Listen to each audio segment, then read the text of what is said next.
अस्सलाम वालेकुम everyone, welcome to my channel science reporter 2.0। अब 2.0 क्या चीज़ है? ये चीज़ है कि ख़ास तौर फिज़िक्स के लिए मैं कह रही हूँ कि जिन बच्चों को प्रॉब्लम होती है कि एंड पे जो है वो सही तरह टॉपिक्स तो नहीं रिवाइज़ कर पाते, उनके लिए ये है कि 5 मिनट के अंदर अंदर स्पीड में जो है मैं उनको टॉपिक समझाऊंगी प्रॉपर, ख़ास उन बच्चों के लिए। ठीक है, तब हमारे पास पहला टॉपिक जो एनर्जी बैंड थ्योरी है उसको पढ़ते हैं। मैं आपको जो है बस बेसिक बताऊंगी कि बुक से इस टॉपिक में से करना क्या क्या और बेसिक जो है कॉन्सेप्ट समझाऊंगी। अच्छा, इसमें करना है सबसे पहले लाइन पढ़े, one atoms bond together to become molecules energy level. इसमें वो कह रहे हैं, वो ये कहते हैं कि जब एटम्स जो आपस में मिलते हैं, मिल के मॉलिक्यूल बनाते हैं, तो मॉलिक्यूल से होता है क्योंकि एनर्जी लेवल जो आपस में मर्ज कर जाते हैं, मिल जाते हैं, तो उसकी मर्जिंग से क्या होता है कि स्पेक्ट्रल लाइंस डिफरेंट जो स्प्लिट कर जाती हैं। ठीक है, तो उनको बोलते हैं स्प्लिटिंग ऑफ दी लाइंस। ठीक है, अब वो कहते हैं एनर्जी बैंड थ्योरी स्प्लिटिंग की वजह से हमारे पास डिफरेंट गैप्स बन जाते हैं, डिफरेंट स्टेट्स बन जाती हैं। पहले स्टेट होती है फॉरबिडन एनर्जी गैप, ये वाली फॉरबिडन एनर्जी गैप। वो कहते हैं ये ऐसी गैप होती है, ऐसी स्पेस होती है, ऐसी स्टेट होती है जहाँ पे कोई इलेक्ट्रॉन रिजाइड नहीं कर सकता। ठीक है, दूसरा कहते हैं permissible energy state. Permission, permission का मतलब कि ऐसी स्टेट्स होती हैं जहाँ पे जो इलेक्ट्रॉन्स हैं मूव कर सकते हैं, इलेक्ट्रॉन वहाँ पे रह सकते हैं। ठीक है, इसमें बस ये बताया इस पैराग्राफ में अंदर। दूसरे पैराग्राफ में बात करता है कि टाइप्स ऑफ एनर्जी बॉन्ड्स कितने होते हैं। दो तरह के बैंड होते हैं, एक होता है कंडक्शन बैंड, दूसरा होता है वैलेंस बैंड।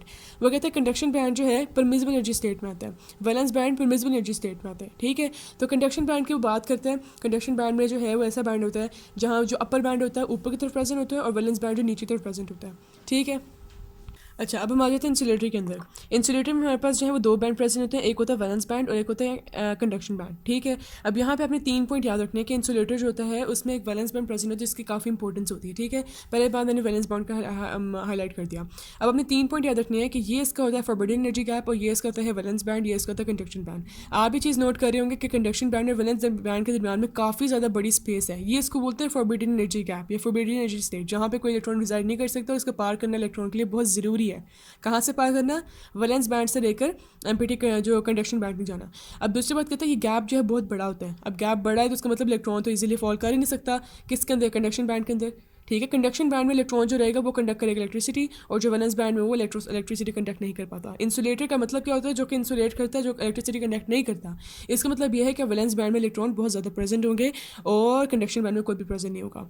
ठीक है, अगर बात है गैप बहुत ज़्यादा है, वैलेंस बैंड जो है इसमें कंप्लीटली जो है वो फिल होता है। ठीक है, इसमें से कोई इलेक्ट्रॉन नहीं जा सकता क्योंकि इसका गैप बहुत बड़ा होता है। ठीक है, और कंडक्शन बैंड जो है वो पूरा का पूरा एम्प्टी रहता है। किस चीज़ से एम्प्टी रहता है? इलेक्ट्रॉन से।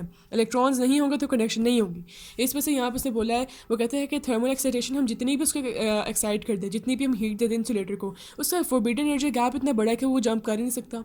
ठीक है, वो कहता है जो नॉर्मल टिपिकली हम एनर्जी दे रहे होते हैं उसको, वो तकरीबन होती है 0.025 इलेक्ट्रॉन वोल्ट। ठीक है, वो कहते हैं इतनी हम देते हैं तो उसकी जो है ये जो गैप है वही 3 इलेक्ट्रॉन वोल्ट से बड़ा है, तो हम तो इतनी छोटी थोड़ी सी एनर्जी दे रहे हैं, वो क्या मिलनी है, क्या उसने जंप करना है। ठीक है, तो इस वजह से इसको इंसुलेटर कहा जाता है। यहाँ पे एक बात लिखी है कि थर्मल एक्साइटेशन एक रैंडम प्रोसेस होता है, एमसीक्यू आ सकता है।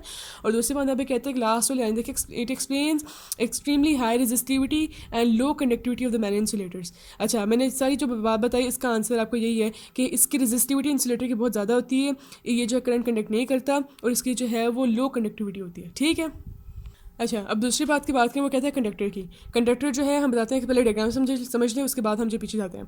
अच्छा, कंडक्टर में भी एक वैलेंस बैंड प्रेजेंट होता है, उसमें भी एक कंडक्शन बैंड प्रेजेंट होता है। इसके दरमियान में जो ओवरलैपिंग रीजन है उसको बोल रहा है this is basically the forbidden energy gap. इसका आप देखेंगे फॉरबिडन एनर्जी गैप जो है बहुत छोटा है। ठीक है, इसका मतलब ये है कि इलेक्ट्रॉन इजीली जंप कर सकता है कंडक्शन बैंड के अंदर। ठीक है, अब वो इसमें बात इसने की, जैसे हमने 3 पॉइंट वहाँ बनाए थे, इसी तरह 3 पॉइंट हम यहाँ पे भी बनाएंगे।